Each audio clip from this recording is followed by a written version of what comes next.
Well, hey folks, listen, I'm on the second half of Humble Tree Disc Golf Course in Trussville, Alabama, and I'm just gonna come out here and finish playing this up. I hope you enjoy it, and I hope you stick with me right after the intro.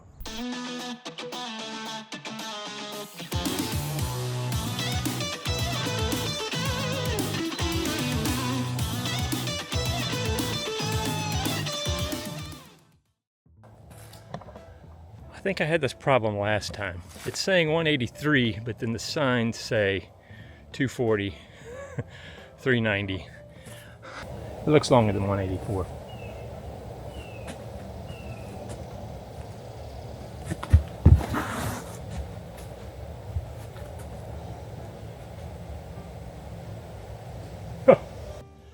Well, I flew right over the top of it. I'm gonna need to go do some net work where I just work, not networking. Hey, how's it going? Just to start working on my timing again.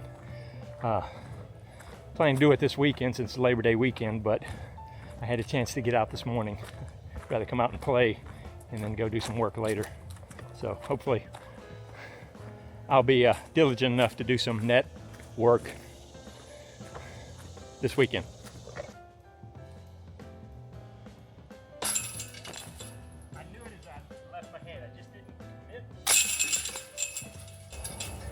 It was chicken. I had my body chickened it because I was thinking about the stuff behind it. And I was off. Squish your head. I've been kind of focused and excited because I'm back out, you know, so there's a little bit of a sparkle to, hey, Pete, you're playing, you're having fun. But I'm now, 11, 12 holes in. The brain's starting to wander, unfortunately. I got to reacquire focus. 250, 240 up to the basket. This would be another one where the vector would kind of make sense, but I'm going to throw the uplink because if I miss, I want to miss to the right. So I'm going to throw this where it'll pull this way, but with the nose up, hopefully it'll rise up, and as it gets to the top there, it'll start to fade back once it gets through the trees. But if I miss, I want to miss to the right, so I'm hoping the uplink will help keep me to the right. That being said, the way I've been throwing, I'm going to throw it right into that tree right there. I'm calling it, the one with the 3 on it.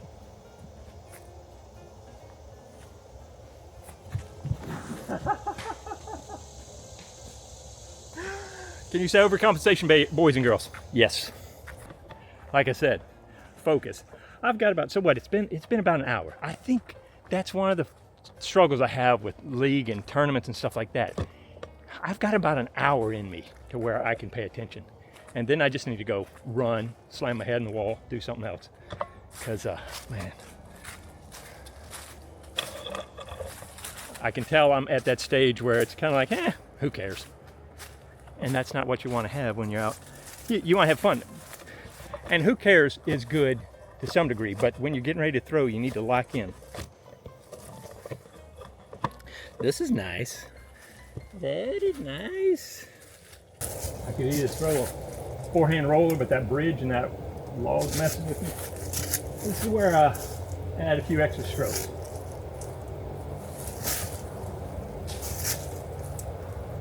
Oh, that was looking so good. I didn't see that last tree. I was thinking that was going to be right up there.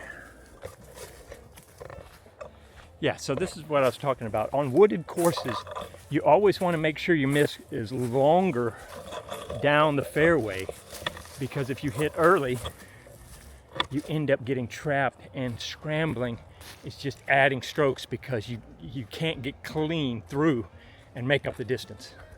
So whenever you've got to make a decision on a wooded hole, always lean towards the one that's going to be a farther miss, so you can at least make ground before you hit the trees.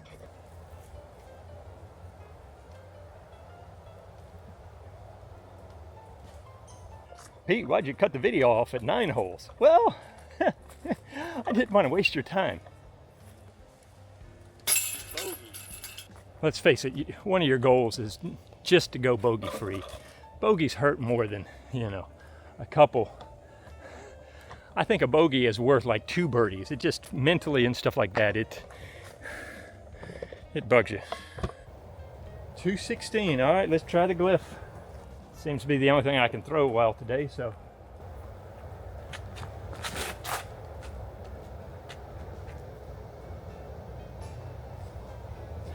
Hit the pole. Yeah, I should put every other disc away and just play with the Glid. I tell you, if you're a woods player, finding a slow, floaty, very controllable point and shoot disc like the Birdie, the Sonic, the Polecat, I think something like that is invaluable. Just something you can lean on to trust to throw. You're not throwing far, you know, 225. If I pushed it out in the open, 250 maybe. But that's, yeah, no, this 217 is like the sweet spot. Smack the pole right there.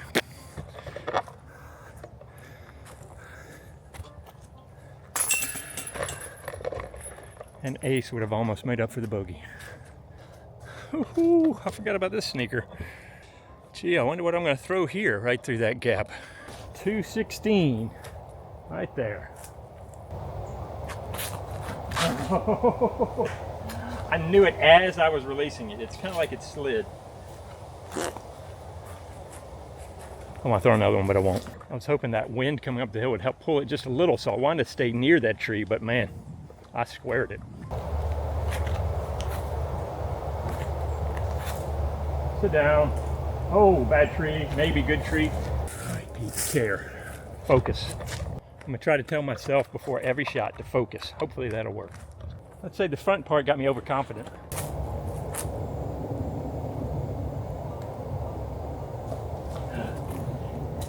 If I hadn't clipped that branch, I think it was in. Dang it. 225 right through there. I'm just gonna use the old glyph, hopefully. Let's get a cruise on around.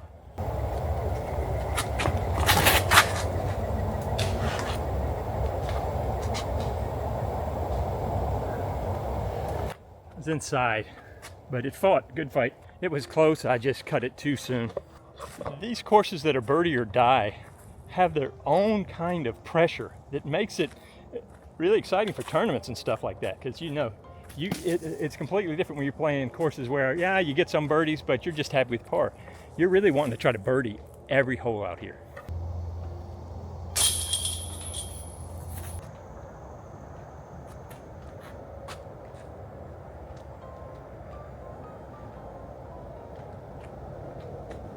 Just threw my deflector, let it fall. This course has a lot of rocks and stuff at certain places, so bring some hardy discs that you don't mind getting banged up a little bit. Oh, sweet. Found my disc.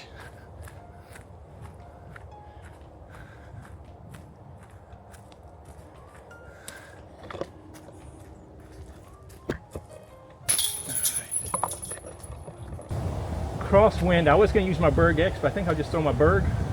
Let it carry over there, hopefully.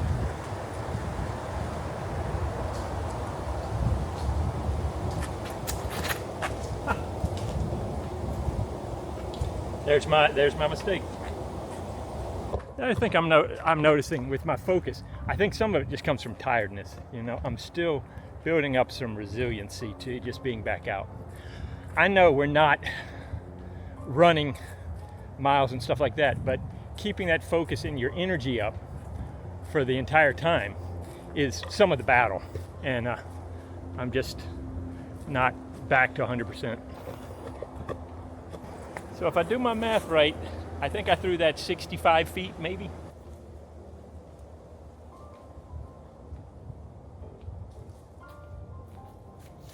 Gave it a run. You gotta hate not birdieing the 145-foot hole that's just a hyzer. 258, and this is a tricky one because of the downslope, getting it to stop.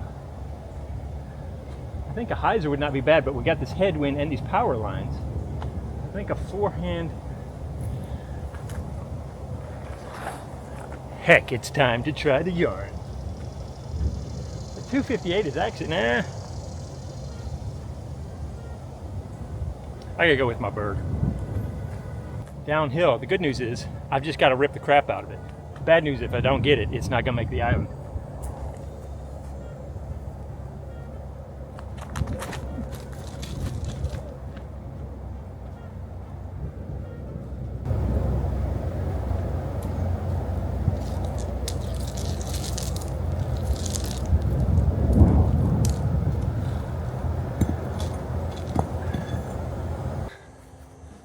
So that's disappointing.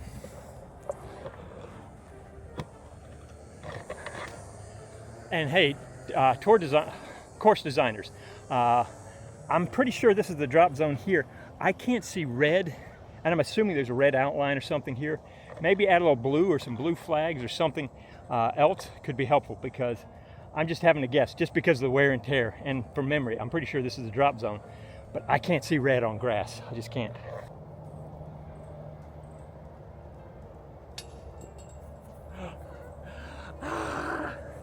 I thought that was in all the way. Well, not a lot of pars on this course. I'm either birdieing or bogeying. I'm getting to that weird zone where I need to be leaving to go for ultimate. I need to finish this up. And of course I got to run by Dynamic Disc Iron City to check out the used section on the way there. So I may be a little late to ultimate today. 196, I'm gonna try the yarn. It's just tucked back over there. Yarn, jarn.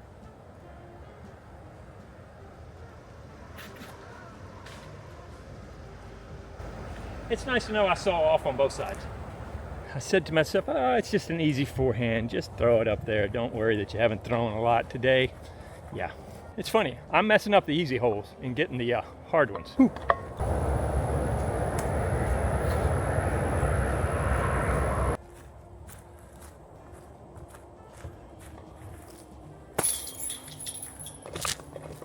All right, 2 more holes to go.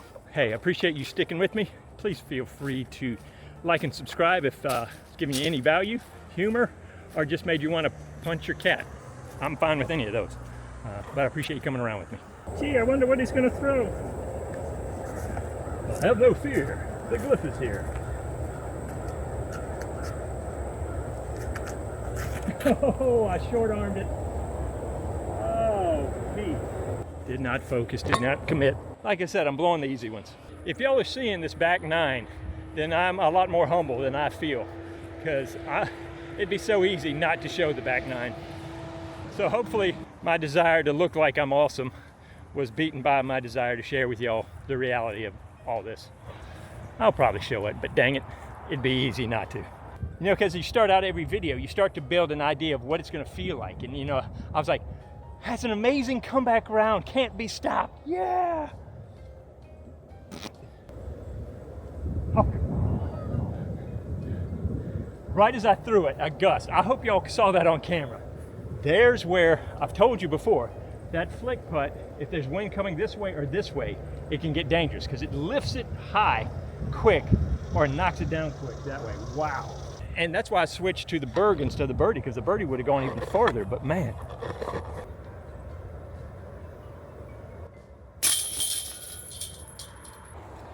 All right. Dang it, I can't believe I didn't birdie that one. Okay, so on this one, it's a par 4. And so I'm gonna play smart and then across. But then after I throw my drive, I'm gonna try to see if I can get one up to the basket for an eagle. It won't count, but I'm just letting you know what I'm gonna try to do.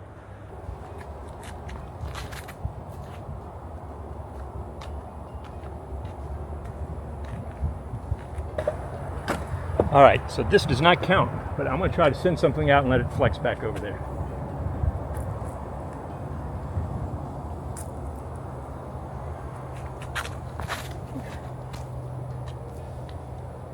Nope. Got decent distance, but I never got it on angle enough.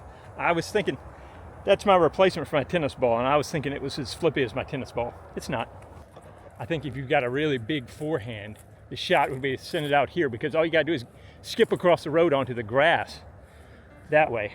The backhand is such a harder shot, but I'm not gonna throw my my shoulder out trying to do that with this old noodle arm. But so you gotta get around this light pole, Mando, and then there's the basket. So something coming through here would hopefully penetrate, get over the curb. Now bouncing off the curb stinks, because you were almost there. What's funny is my second throw was so bad it stayed in bounds over here, and it's actually a better shot at the basket.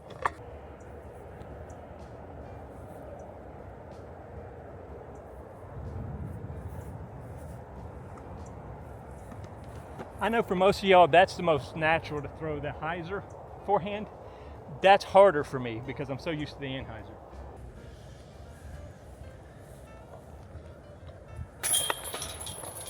All right, well, there you go. I still shot pretty good. I had 3 bogeys and a bunch of birdies. So it's probably like 9 or 10, maybe. Could be a little more, could be a little less. But anyway, great course. This is one that you can definitely work on your control. Not a lot of big throws, but great course. I like it a lot. I may come out here and do a glyph only round. Let me know in the comments if you'd like to see that. But yeah, I appreciate you coming around with me.